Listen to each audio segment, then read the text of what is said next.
Hello and welcome to Pocket Wellbeing Friend, the podcast that fits in your pocket and walks beside you through the mess, the magic and everyday moments of life.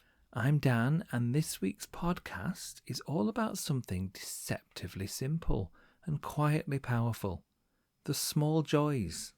It's those tiny sparks in an otherwise heavy day, or those flickers of light that remind us you're still here and there is still something good.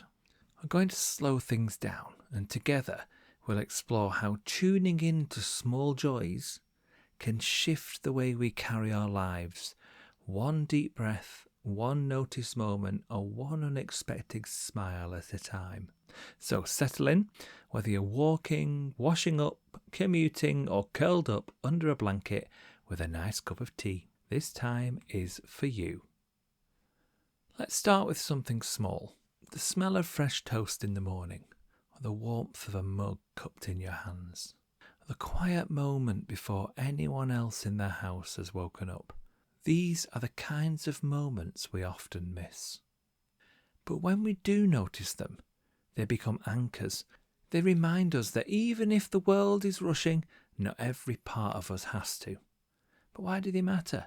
Well, scientifically speaking, our brains are wired to notice threats more than delights. It's part of our survival system, isn't it? It's that pesky negative bias again, where our minds tend to scan for danger or disappointment and give those things more weight than joy or pleasure. But here's the good news. With a little awareness, we can tip the balance back. Every time you pause to notice a beautiful flower on your walk, or truly savour the taste of your favourite tea, or laugh, just even slightly, a giggle at something silly, you're retraining your brain. You're strengthening the neural pathways that recognise peace, contentment and safety. These micro moments add up. In fact, they form the foundation of a resilient and joyful life. Let me tell you a story. A few months ago, I was in the middle of a really tough few days at work, and you know the kind, the days feel grey and motivation is nowhere to be found, and even the little things feel like a big ask. Well, at work I try to sprinkle a little joy where I can, with little competitions and things like that. And even I started to wane, until one morning on the way from the car to the office, I noticed a single daffodil by the wall in the car park. Everything else was grey, but this was bright yellow and green. It really made me smile, so much actually I bent down and took a picture of it. It was small, just a few moments. That seemed to shift something in me. That one silly, joyful moment changed the way I felt for the whole day. Small joy doesn't fix everything, but it does lighten the weight. And in a world that often feels heavy, that lightness matters more than we know. So here's a small prompt for you. Right now, think of one little thing today that's brought you even a flicker of joy. A tiny spark, a comfortable stretch, a kind word maybe, even a song you've heard on the radio. Got it? Now, breathe into that moment and say to yourself, that was good. Cheesy, I know. But that's all. It works. No fanfare, just a quiet nod to something soft and real. You're already practicing the power of small joy. Now, let's explore the connection between small joy and emotional resilience, because, you see, resilience isn't always about bouncing back quickly, being unshakable or staying positive no matter what. Real resilience is about staying connected to yourself, or to the moment, and to the things that ground you, even when the wind is strong and it's blowing a gale. And small joys? Well, they're like pegs in the ground. When everything else is trying to blow you away, they help anchor you down. Think of it like this. Imagine you're walking through a storm. The wind is relentless. The sky is low. The path ahead feels blurry. Now imagine that every few feet there's a lantern glowing softly on the path. Just enough light to say, Keep going this way. Those lanterns are your small joys, like a shared laugh with someone you love, or the feeling of warm socks straight out of the dryer. They don't change the storm, but they do help you move through it with more steadiness and less fear. So let's do a breathing practice to ground that idea. If it's safe to do so, close your eyes or lower your gaze. Place one hand on your chest and one on your belly. Take a slow, deep breath in through your nose for 4 seconds.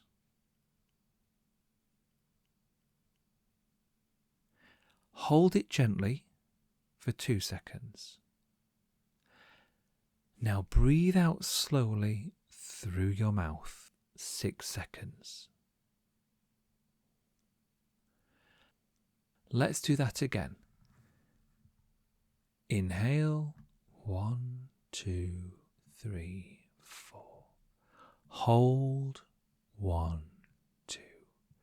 Exhale, 1, 2, 3, 4, 5, 6. Now, bring to your mind a small joy from your week. Something quiet, maybe something that surprised you. Hold that memory lightly. Let yourself feel the warmth of it in your body. There's no need to force anything. Just notice it. Something good.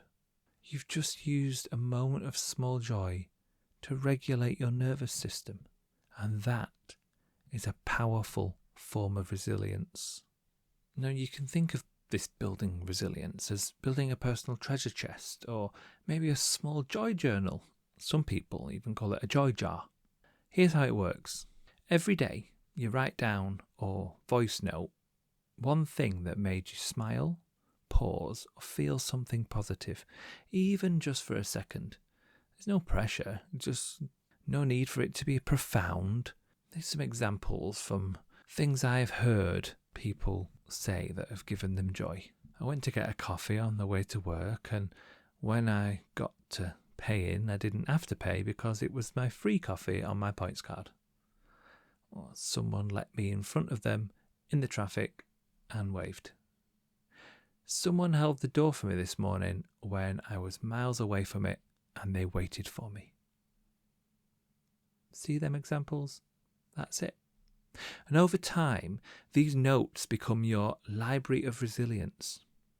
You'd be amazed at how often, when you're at a low or lost, revisiting them reminds you of who you are and what's still good.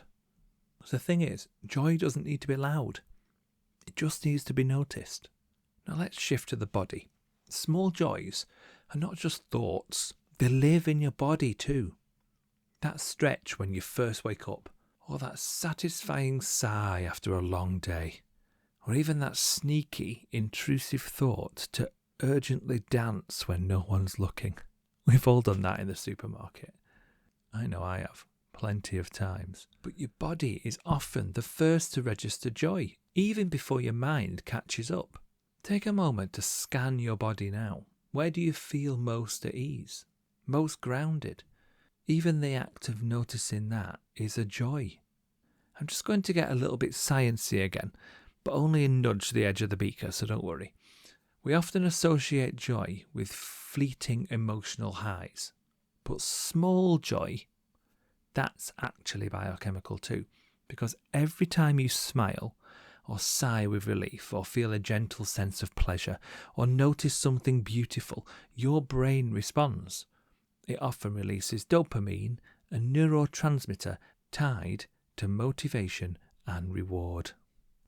But unlike big dopamine surges, like winning something or chasing a high, small joys release slow, steady doses.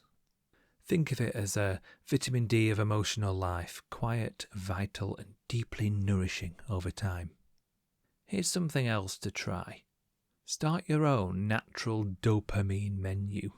It's a short list of things that consistently give you a gentle lift, without overstimulation and without guilt. Here's what's on my list. Sitting with the dogs, Eric, Reggie and Regan. Watching my favourite TV show, when it's raining outside. Opening my laptop to do something creative.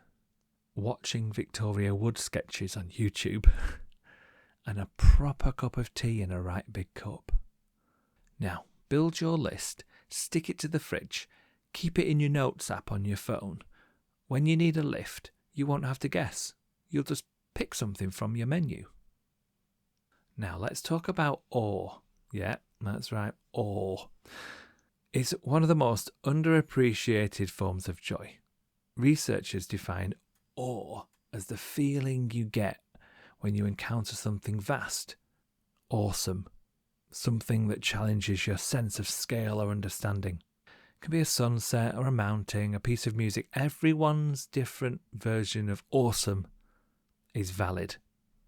And awe, it turns out, is a powerful regulator of well-being. It quiets the ego, slows your heart rate, increases our sense of connection. You don't have to go hiking up a mountain to feel awesome. And when something is awesome, yeah, you might have a fast heart rate because it's also exhilarating. But sometimes awesome can be quiet, humbling, beautiful. But you have to notice something beautiful and give it space.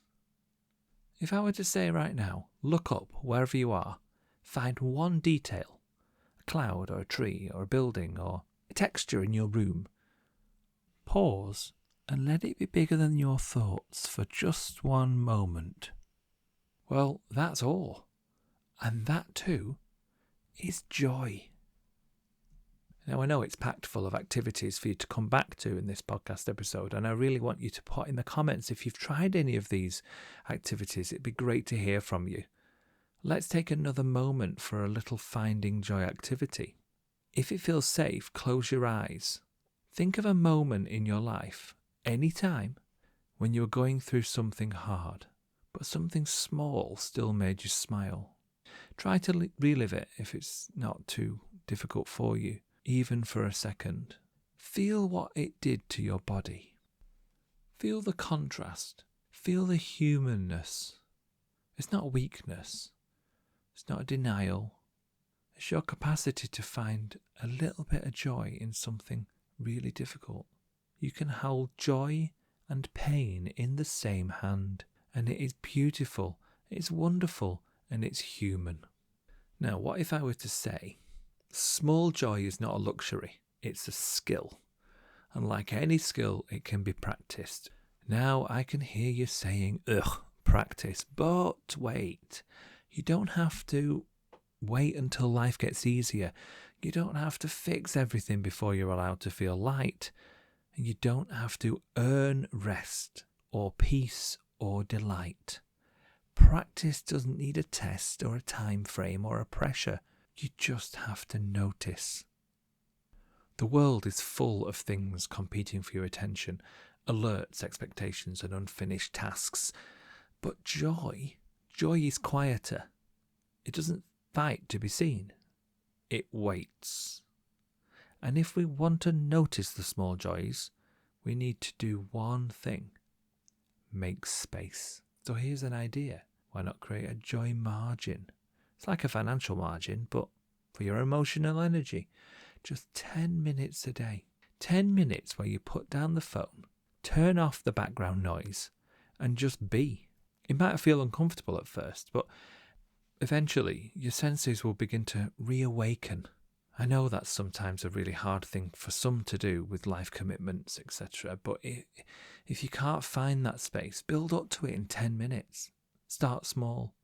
Allow yourself that time and space, and then into that space, joy can enter. Now, if you're really struggling to find the time to find small moments of joy, maybe use this little tool. We all have our phones or devices with us all the time. If you have a notebook or notes app on your phone, jot these 3 simple questions down. What's one thing today that made you smile, even faintly? What's something you used to enjoy that you haven't done in a while? And finally, what's something small you can do this week just for joy? Not productivity or not improvement, just joy. Now, you don't have to answer them all at the same time or right now, but returning to these questions regularly can shift how your mind is wired. It invites a gentler lens, so to speak. So, that's a lot of joy, isn't it? Let's bring it all together. Small joys are real and they're powerful, rooted in our biology and our emotions. They help regulate our nervous system, really shifting our focus. They don't cancel out any pain, but remind us we can still have pain and joy in one place. They invite lightness into our life. You can build practices and little tasks that help you invite more joy in your life, such as the joy jar or breathing pause or a moment of awe. It all counts, and so do you. And the joy you allow yourself to feel, well, it ripples outward and affects other people more than you know. Before I finish this episode, I just want to tell you a little story I heard once. A young girl was once struggling with feeling sad, so her friend gave her a matchbox as a gift. But instead of matches inside the box were tiny slips of paper, each with a sentence, a memory of their friendship, or a quote, a joke. She said, "Keep this in your coat pocket. When you're feeling sad, open it and pull a slip of paper out."